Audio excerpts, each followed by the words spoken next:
ষষ্ঠীৰ বেদীত প্ৰতিষ্ঠা কৰা মা দুৰ্গা পূজাৰ আজি মহাসপ্তমী। পুৱাৰে পৰা মাংগলিক কাৰ্যৰ মাজেৰে মা দুৰ্গাক কৰা হৈছে আৰাধনা। গুৱাহাটীৰ ভিন্ন প্ৰান্তত আয়োজন কৰা হৈছে দুৰ্গা পূজা। কিন্তু পূৰ্বৰ দৰে এইবাৰ পূজা মণ্ডপসমূহত দেখা নাই ভক্তৰ ভিৰ, নাই সেই পূৰ্বৰ আনন্দ উল্লাস। মোৰ কোনো ভগৱান নাই বুলি কোৱা মানুহজন আজি ভগৱান তুল্য। জুবিনবিহীন 10টা দিন পাৰ কৰিলে অসমবাসীয়ে। জুবিনবিহীন এয়া অসমৰ প্ৰথমটো দুৰ্গা পূজা।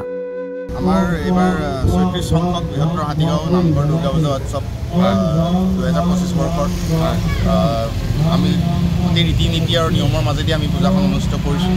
আৰু আমি এটা বস্তুৱে ক'ব বিচাৰোঁ যে দুৰ্গা পূজা যদিও আমি অনুষ্ঠিত কৰিছোঁ, কিন্তু মনত সেই দুখটো এতিয়াও আছে যে হঠাৎ আমাৰ মাজৰ পৰা অনাকাংক্ষিতভাৱে আমাৰ মৰমৰ শিল্পী, আমাৰ প্ৰাণৰ শিল্পী জুবিন দা আমাৰ মাজৰ পৰা আঁতৰি গ'ল।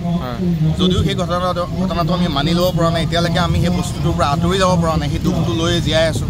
আৰু আজি তেখেতৰ আদ্যশ্ৰাদ্ধ, গতিকে এই গোটেই বস্তুটো দুখটোক লৈ পেলাই যদিও আমি হেৰি কৰি আছোঁ, কিন্তু মা দুৰ্গাকটো আমি আদৰিবই লাগিব, কাৰণ ইমান বছৰ আমি কৰি আছোঁ। গতিকে আমি বহুতখিনি সেই দুখটোৰ মাজতে আমি পূজাভাগ পাতিছোঁ। আৰু লগতে আমি জুবিনদাৰ শ্ৰদ্ধা জনাই পেলাই আমাৰ পূজাভাগ আমি অনুষ্ঠিত কৰিছোঁ। আগফালে ধুনীয়াকৈ আমাৰ জুবিনদাৰ ফটোখন ৰাখিছোঁ, তাত বিভিন্ন ৰাইজে যিসকল লোকে ইয়াত আহিছে সমাগম ঘটিছে, তেওঁলোকৰ ইয়াত শ্ৰদ্ধাঞ্জলি জ্ঞাপন কৰিছে। আমাৰ প্ৰত্যেকটো পূজাতে জুবিনদাৰ এখন আমি ফটো তাত লগাইছোঁ। লগতে আমাৰ LED এখন ডিছপ্লে আছে, সেই ডিছপ্লেখনৰ অহৰহ জুবিনদাৰ ফটো তাত আহি আছে, জুবিনদাৰ গীতৰ কলি আহি আছে। গতিকে এইটোৱে আমি ক'ব বিচাৰিছোঁ যে যদিও তেখেত আমাৰ মাজত নাই, সদায় তেখেত জীয়াই আছে। জুবিনদা অমৰ হওক, জুবিনদা ভালে থাকক, য'তেই আছে আমাক আশীৰ্বাদ কৰক। আৰু অসমীয়া জাতিটোক তেওঁ যি একতাৰ যি বান্ধোন তেওঁ ৰচিছিল, সকলো জাতি ধৰ্ম বৰ্ণ নিৰ্বিশেষে সকলো লোকক এক কৰি পেলাই তেওঁ আগবাঢ়ি গৈছে। সেই সত্তাটো আমি হয়তো জীৱিতভাৱে এতিয়া ক'তো নাপাম, কিন্তু তেওঁৰ যিখিনি চিন্তাধাৰা, তেওঁৰ যিখিনি সৃষ্টি, সেইখিনি লৈ পেলাই আমি জীয়াই থাকিম। আৰু এই পূজাত থাকিও পূজাস্থলীটো হাতীগাঁও নামঘৰ দুৰ্গা পূজাৰ এই পূজাস্থলীৰ পৰা আমি এইটো কথা ক'ব বিচাৰিছোঁ যে জুবিনদাক আমি সদায় জীয়াই ৰাখিম, তেখেতসকলৰ গীত আমি জীয়াই ৰাখিম। লুইত কণ্ঠ জুবিন গাৰ্গৰ অকাল বিয়োগত কেৱল আধ্যাত্মিকতা ৰক্ষা কৰিহে আৰম্ভ হৈছে পূজা। সকলোতে আয়োজকসকলে পূজাৰ লগতে অনুষ্ঠিত কৰিছে জুবিন গাৰ্গৰ শ্ৰদ্ধাঞ্জলি অনুষ্ঠান। প্ৰায় প্ৰতিটো পূজাস্থলীতে ৰখা হৈছে জুবিন গাৰ্গৰ ফটো। নাই কোনো সাংস্কৃতিক অনুষ্ঠান, সন্ধিয়া হ'লে নিম্ন স্তৰত বজাইছে জুবিনৰ গান। সাংস্কৃতিক জগতখনৰ মহানায়কৰ মহাপ্ৰয়াণে ম্লান পেলাইছে ৰাজ্যৰ পূজাস্থলীসমূহ। হাতীগাঁও হাইস্কুল পূজা সমিতিয়ে জনোৱা মতে দশমীৰ দিনা মা দুৰ্গাৰ মূৰ্তি বিসৰ্জনৰ সময়তো নাথাকিব কোনো নাচ গান। আমাৰ ইয়াতে কোনো জাক জমকতা নাই, আপুনি দেখিছে ইয়াত কোনো উচ্চ আকাৰৰ পেণ্ডেল নাই, কোনো ইয়াত ডাঙৰ এনেকুৱা গ্লেমাৰাছ ইয়াত কোনো হেৰি নাই। আমি আধ্যাত্মিকতাটো গুৰুত্ব দিছোঁ প্ৰত্যেক বছৰে।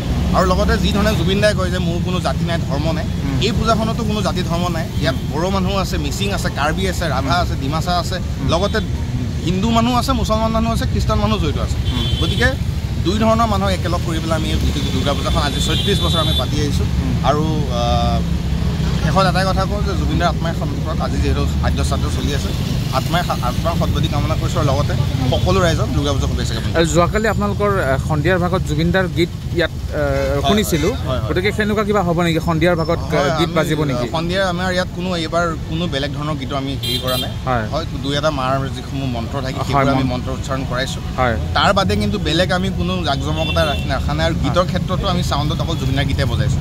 আৰু 2 তাৰিখে যিহেতু বিজয়া দশমী যিটো পৰিৱেশ হয়, সকলো নাচি বাগি যায়। এইবাৰ আমি তেনেকুৱা একো নকৰোঁ, শান্তিভাৱে আমি যাম। হয়তো লাউড ভলিউমৰ চাউণ্ড আমিও নলগাওঁ, আৰু যদিও যিকেইটা চাউণ্ড আমি লগাম জুবিন গাৰ্গৰ গীতে আমি সেইখিনিয়ে কৰিম। উল্লেখযোগ্য যে প্ৰকৃতিক ঈশ্বৰ বুলি মানিছিল হিয়াৰ আমতো জুবিন গাৰ্গে। আৰিফুল ইছলাম ৰিপৰ্ট, আৱাজ দ্য ভইচ।